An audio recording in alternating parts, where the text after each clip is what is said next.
Kita ikuti dinamikanya di dunia itu kan sebenarnya memang ada perpindahan tren elektrifikasi kendaraan kan. Jadi elektrifikasi kendaraan baik itu mobil maupun motor. Motor kan juga udah banyak yang menggunakan energi listrik, menggunakan baterai. Nah, itu salah satu bahan baku utamanya adalah nikel memang. Selain juga ada tembaga dan juga ini sulfida campuran dengan kobalt. Nah, itu semuanya sebenarnya ada di Indonesia, ada bahan bakunya itu semua ada di Indonesia. Dan mungkin di akhir tahun lalu atau awal tahun ini sudah ada kejelasan mengenai pembentukan holding Indonesia Baterai.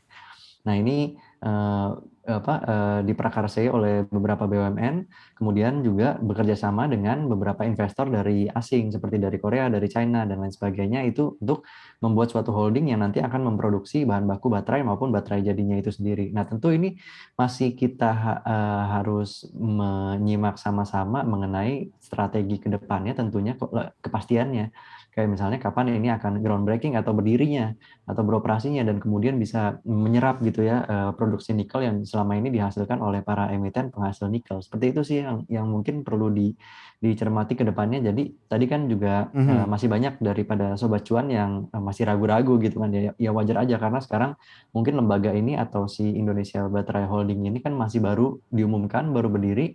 Jadi kita masih perlu untuk tunggu lagi kiprahnya seperti apa dalam menyerap produksi nikel para emiten seperti itu. Dan Terkait dengan harga saham emas, timah, dan pabrikan mobil, ban juga kena sentimen mobil listrik, tapi kenapa kita harus pilih nikel gitu, Pak Robert? ya betul, karena boleh dibilang logam industri yang paling banyak gitu ya komponen untuk bisa memanufakturkan sebuah baterai kendaraan listrik itu memang komponen utamanya nikel, sulfida campuran di sulfida campuran dengan kobalt dan juga bahan-bahan lainnya itu bahan utamanya nikel memang. Meskipun di luar negeri sekarang seperti Tesla misalnya sudah mulai mengadopsi baterai yang berbahan baku lain seperti misalnya lithium gitu yang mungkin belum ada cukup banyak di Indonesia, masih adanya di Amerika Selatan banyaknya.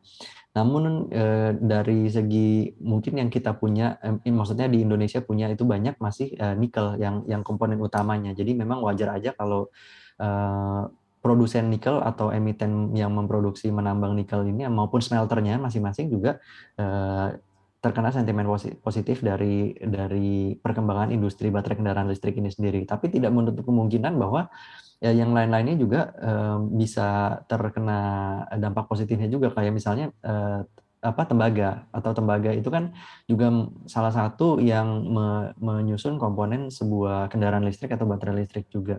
Ada beberapa yang emiten yang bergerak di pertambangan selain juga timah, tembaga, emas itu juga yang mungkin kita bisa perhatikan satu-satu. Tentu nggak semuanya punya punya valuasi yang murah, ada juga yang mahal atau mungkin masih ada yang merugi, tapi tidak Mhm. tidak sedikit juga yang kita bisa melihat adanya pertumbuhan laba bersih yang cukup signifikan pada saat ada booming harga komoditas kemarin pada waktu semester 1, kuartal 1 dan 2 itu cukup banyak yang bisa mencatatkan kinerja positif baik itu secara operasional maupun finansialnya. Nah, Mhm. itu tinggal kita bisa pilih aja yang mana yang lebih cocok. Nah, tentu saja kalau misalnya kita masih menantikan sentimen untuk eksekusi daripada Indonesia Baterai ini, kemungkinan sih masih akan cukup panjang gitu ya dalam dalam artian spektrum investasinya juga mungkin dipanjangin sampai mungkin 1 tahun atau 2 tahun ke depan karena tidak tidak bisa dilihat serta merta di tahun ini sepertinya sih hasilnya. Terkait dengan tahun komoditi super cycle, karena kita lihat juga ini sepertinya memang Hmm. tercermin untuk harga nikel acuan globalnya sendiri ya. Tapi kalau kita bandingkan dengan harga emiten-emitennya begitu, kok bisa berbanding terbalik gitu, Pak Robert?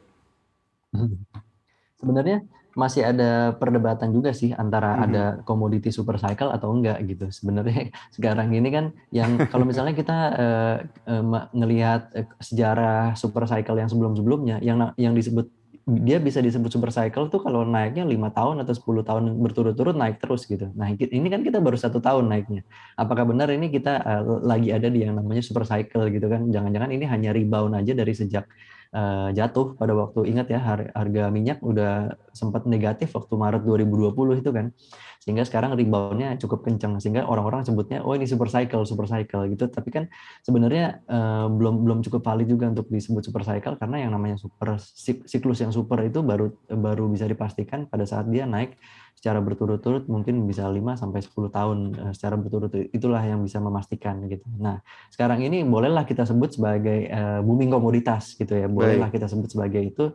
Kalau misalnya kita ngelihat harga-harga sahamnya, memang nggak banyak yang bisa men-tracking pergerakan dari harga komoditasnya itu sendiri. Seperti sekarang misalnya batu bara, nikel, emas, itu kan naiknya, tembaga naiknya udah lumayan cukup signifikan, tapi harga-harga saham juga sebenarnya nggak begitu naik secepat, sepesat apa yang harga komoditasnya naik. Nah, ini ada beberapa faktor tentunya.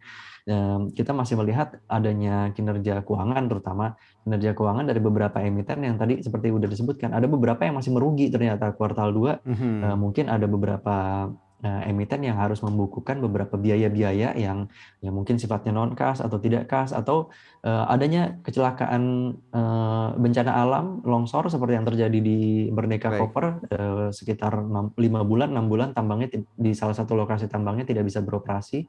Nah, itu tentu salah satulah beberapa faktor yang kita mungkin bisa faktorkan lebih gitu ya, daripada hanya sekedar booming harga komoditasnya aja. Faktor operasional dan kinerja keuangan masing-masing itu bisa lebih penting, seperti itu sih. Terkait dengan saham pilihan nih untuk nikel, ada emiten apa aja nih stock pick dari Pak Robert?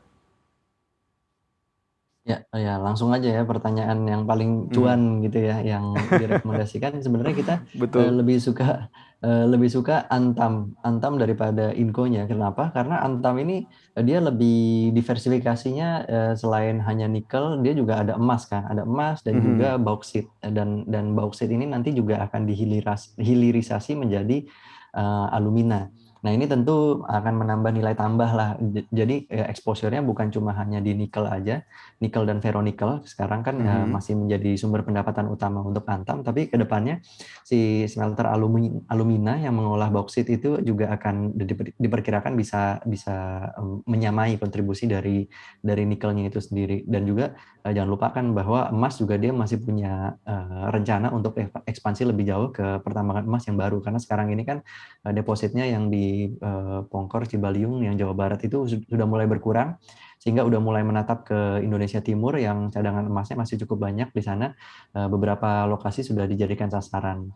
Daripada misalnya Inco sebenarnya bagus juga, karena kita melihatnya lebih karena Inco ini kan masih hanya ke nikel aja, belum belum punya bauksit, belum punya emas. Jadinya kalau misalnya sesuatu terjadi gitu kepada rantai pasokan nikel atau mungkin harga nikelnya jatuh, tentunya ini akan sangat berpengaruh terhadap Inco dibandingkan dengan Antam yang masih punya bisnis lain yang seperti bauksit dan juga emas.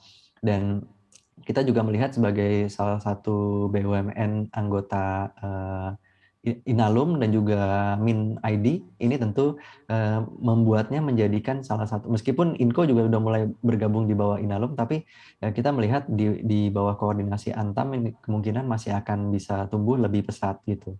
Nah, ada Mmm. satu lagi mungkin yang bisa Baik. diperhatikan selain Antam, yaitu ada Harum Energy. Karena Harum Energy Mhm. ini udah mulai ekspansi ke yang namanya investasi di smelter nikel. Yang kita ketahui sekarang kan sebenarnya margin paling besar untuk bisnis nikel itu ada di smelternya.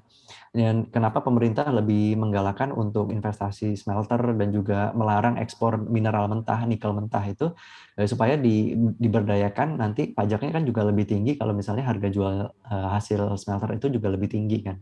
Nah, itu kemungkinan yang bisa merefleksikan, atau mungkin kita bisa tunggu hasilnya mungkin di akhir tahun ini sampai dengan tahun Mhm. depan, karena tahun ini kan masih terus ekspansi gitu, masih terus beli smelter, menambah kepemilikannya di smelter. Nah, itu kemungkinan hasilnya baru akan kita lihat di tahun depan. Jadi ini Baik. bisa bisa dilihat untuk long term ya, jangka panjang seperti itu untuk